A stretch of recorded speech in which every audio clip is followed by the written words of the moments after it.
Oi, eu sou o Lourenço, estou aqui hoje para contar um pouquinho da minha história. Minha história como pai começou lá em 2013. Meu filho nasceu prematuro, de 27 semanas, então ele pesava 1 kg, 36 centímetros. Por ter nascido com baixo peso, considerado aí muito prematuro, ele não tinha muitas chances de sobrevivência. Então, ao nascer a gente já teve vários boletins com notícias ruins, Ele tinha alguns problemas cardíacos, tinha também a questão neurológica e o principal, que é a questão da saturação. Então ele nasceu, teve que ficar no oxigênio, foi entubado por vários dias. Então, nesse período, ele teve várias intercorrências. A gente tinha notícias, os boletins diários sobre como que foi a evolução dele, as complicações, e não teve muito amparo no sentido de conhecer como que funciona a UTI. Claro que tinha os procedimentos, mas a gente não tinha uma pessoa que falasse a língua dos pais, que fizesse esse intermédio entre as duas realidades. Quando o Lourenço nasceu, eu sabia que ele ia ficar na incubadora, ia passar por todo aquele processo de prematuro mesmo, mas eu não esperava que eu fosse para casa sem ele, porque a gente não tem muita noção, Eu pensei, cara, vai ficar um pouquinho ali e tal, vamos para casa. E quando eu soube que eu teria que ir para casa sem levar o meu filho, foi uma situação eu senti, não consigo nem explicar, mas às vezes eu ia com a mãe dele e só podia um acompanhante, então só tinha assistência para um acompanhante, mas eu ficava lá, eles falam sapeando, então ir para casa sem ele foi uma coisa que eu não sei nem explicar. Foi um dos momentos mais difíceis da minha vida. O Lourenço ficou aí na UTI por 84 dias, ele saiu do oxigênio, ficou aí alguns dias fora do oxigênio, creio que menos de uma semana, e teve a alta. No último dia no hospital, e agora 3h40 da manhã, aproximadamente. Ele está aqui no meu colo feliz da vida, que só fica acordando à noite, e eu estou olhando para eu falar. No processo de alta, ele foi mandado para casa, A nossa cidade não tem um hospital preparado, porque nós moramos no interior de Minas, e a cidade que ele nasceu é uma cidade próxima, fica mais ou menos a 80 quilômetros. Então, ele saiu do oxigênio, ficou aí alguns dias fora do oxigênio, creio que menos de uma semana, e teve a alta. Então, o Lourenço nasceu no dia 13 de março, ficou aí no hospital uns 84 dias, teve a alta e durante 4 dias, 3 dias, ele ficou tranquilo, Passou por todo o processo, mamou, dormiu e tal. No 4º dia que o Lourenço estava em casa, que seria o dia do nascimento dele, 28 de junho, ele teve uma parada cardiorrespiratória. Depois, posteriormente, descobrimos que foi por aspiração. Parece que o leite foi para o pulmãozinho, alguma coisa assim. E foi desesperador, porque quando eu procurava o carro, fui pegar o carro na garagem para levar ele no médico, a mãe dele me ligou e falou, olha, ele parou de respirar e o coração parou de bater, então morreu, Daí eu falei, liga para os bombeiros e vamos ver. E voltei correndo, chegou lá, a mãe dele estava desesperada, como toda mãe, e os bombeiros estavam tentando auxiliar os primeiros socorros por telefone. Então eu peguei o telefone, fiz os primeiros socorros de acordo com a orientação dos bombeiros, e depois de quase 10 minutos, ele estava lá parado, em cima de um travesseirinho, ele era bem pequeno, tinha 2 quilos e alguma coisa, ele voltou a respirar, mas já estava chegando a ambulância dos bombeiros e ele foi levado para o hospital mais próximo. Chegando no hospital, a gente não tinha estrutura para acolher o Lourenço, porque como ele tinha um peso, ele é muito baixo peso, nesse hospital não tinha a parte de UTI, não tinha nem mesmo os materiais para poder pegar uma veia, pegar um acesso, Os médicos atenderam bem, mas o hospital não tinha essa preparação. E ele ficou por algumas horas nesse hospital, foi estabilizado, né, oxigênio e tal, sem o acesso, então não tinha nenhuma medicação, e foi transferido novamente para a capital, que fica a 80 quilômetros daqui. Então essa transferência foi realizada de maneira arcaica, né? Eu tenho os relatórios, ele chegou, no relatório tá que ele foi muito mal transferido, porque não tinha acesso, mas chegou vivo, né, no hospital. Ficou mais 15 dias na capital, Hospital Felício Roxo, e dentro desse período ficou bem, normalizou, fez alguns exames, acompanhamento e voltou para casa, ganhou alta novamente. Então foi um processo difícil, mas superamos tranquilo. E não para por aí, né? A gente, como a cidade não tinha essa estrutura, eu fiquei muito apreensivo em voltar com o Lourenço para casa. Eu sempre pensava, eu vou ficar perto de um hospital, vou procurar um lugar que tem recurso. E então o que eu decidi? Vamos mudar para a cidade vizinha. Na cidade vizinha a gente mora, né, num apartamento alugado, pelo menos a gente está perto do recurso. Parece estranho, parece exagerado, mas quem passa por isso sabe o que eu estou falando. Você chegar no hospital e você está dentro do lugar que era para te atender bem e não ter esse recurso. Isso foi mais um passo. Mudei para uma cidade que tinha essa UTI neonatal, caso precisasse de alguma coisa, de uma reinternação, a gente estava próximo ali do hospital.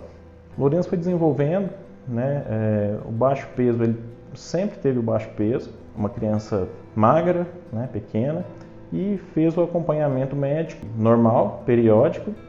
Quando ele estava com mais ou menos 2 anos, ele não estava seguindo os marcos do desenvolvimento. Então, comecei a ficar preocupado, né? Ele não está falando, não está andando. Então, falei, tem que procurar novamente, né, os médicos, os terapeutas. E fizemos novos exames com o neurologista e eu descobri que o Lourenço tinha uma leucomalácia periventricular. Na linguagem comum, né, na linguagem não médica, é uma paralisia cerebral. Então, quando eu descobri a paralisia, eu fiquei bem assim, desesperado. Eu chorei tanto que eu não tinha mais lágrimas para chorar. Nessa época eu trabalhava, né, numa empresa como desenvolvedor de sistemas e eu só chorava, não sabia o que fazer. Porque além de desconhecido, é uma notícia que, sim, que a gente repensa toda a vida. Né? Eu pensava, cara, será que ele vai conseguir comer sozinho? Será que ele vai conseguir fazer as atividades? Quem que vai ajudar ele, né? Depois, se eu não estiver presente? Porque enquanto eu estiver presente, eu tô junto, mas a gente não sabe como que vai ser o futuro. E então foi um período de muita incerteza, muita preocupação, mas mais uma vez eu coloquei tudo em ordem e pensei, vamos ver qual que são as opções que eu tenho, né? Quais são os tratamentos, até onde dá para chegar e o que dá para fazer. E baseado nisso, então, fiz a consulta com o neurologista, a gente fez todos os exames necessários, né? E o neurologista, a equipe de terapeutas, indicou para ele estimulação.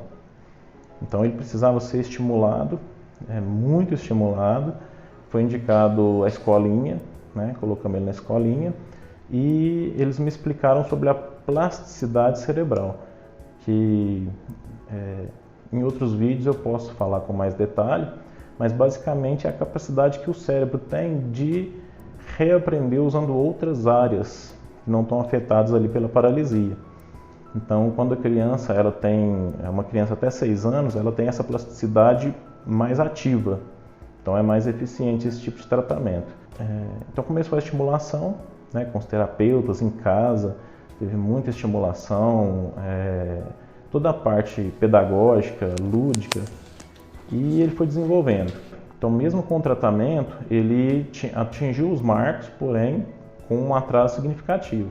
Então, ele foi andar e falar, ele já tinha 3 anos, né, mais de 3 anos um pouquinho, e mesmo assim com alguma dificuldade, mas com o tratamento foi evoluindo a cada dia. Foi melhorando e dava para ver a evolução era bem nítida nele. E durante todo esse processo, eu não desisti, não parei por 1 minuto, sempre pesquisando, procurando as alternativas. E como é um assunto muito específico, é difícil encontrar materiais de qualidade e informação ali disponível, né? Mesmo com a internet, com tudo que a gente tem hoje, são notícias muito específicas, né? Então, por exemplo, a equipe médica te passa um boletim, olha, seu filho tem tal complicação, tem ali muito comum a parte cardiológica, então falaram sobre o CIA, CIV, né, que a gente no modo popular a gente chama de sopro, né, e foi cogitado cirurgia, mas assim, eu não ficava parado, eu não desisti, não aceitava a questão só superficial, pesquisei muito, procurei livros até mesmo em inglês, artigo científico, e aí o pessoal pensa, mas cara, como pai você estava fazendo isso? Estava para entender e para conseguir conversar de igual para igual com a equipe médica, sem levar dúvida para casa e sabendo tudo que estava acontecendo. E por que eu estou fazendo esse vídeo contando a minha história? Porque eu sei que a prematuridade, né, ser pai de prematuro é um processo muito doloroso, chega a ser desesperador. Então é uma angústia muito grande, ansiedade, incertezas, um sentimento de incapacidade enorme, sentimento de abandono, é muito difícil ir para casa, deixar seu filho no hospital. Então eu sei exatamente o que vocês estão passando, sei qual que é o sofrimento, qual que é a luta e consegui passar por isso de uma maneira, não vamos dizer mais tranquila, porque nunca é tranquilo, mas diante da situação eu olhei o que eu podia fazer, como que eu posso ajudar o meu filho, sendo que eu não estou no hospital 24 horas com ele e não sou da área médica, né? No caso eu não era da área médica. Então, muita fé, né?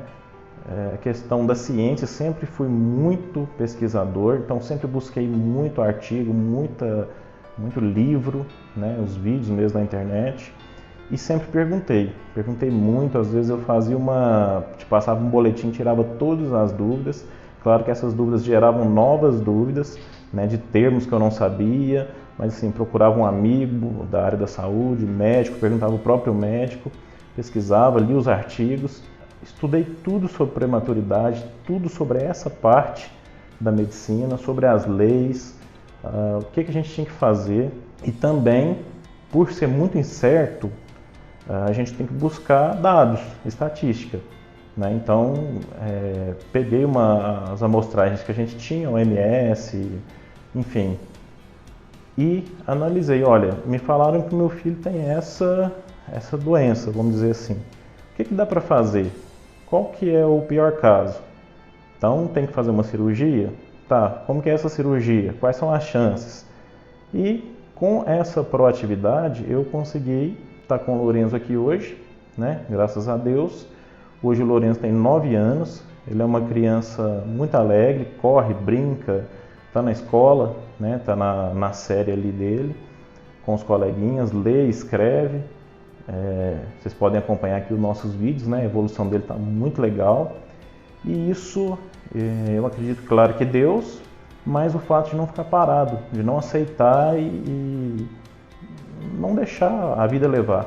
Então, eu estou aqui gravando esse vídeo, contando a minha história, porque o meu objetivo é levar informação para vocês, os pais prematuros, os cuidadores, de forma que possam passar por isso de maneira mais leve e da maneira menos dolorosa possível, para poder enfrentar e ter aí argumentos e bagagem para ajudar o seu guerreirinho nessa luta. É possível, eu venci, eu venço todo dia. E aquela história que um dia de cada vez, ela faz todo sentido na prematuridade. Familiares sofrem muito e na maioria das vezes eles não têm o amparo necessário para poder enfrentar e passar por isso da melhor maneira possível. Então eu quero estar junto com você, levar o conteúdo, a minha experiência e todos os estudos que eu faço. Se você conhece alguém que está passando por essa situação, então encaminhe esse vídeo e segue aqui o meu canal, nas redes sociais. Juntos nós vamos vencer aí essa jornada. O prematuro tem muita vontade de viver. Assim, eu nunca vi pessoas com tanta vontade de viver igual os prematuros, e eles precisam de amparo, apoio e amor. Juntos nós vamos vencer aí essa jornada. Não é fácil, mas estamos juntos. segue o pai.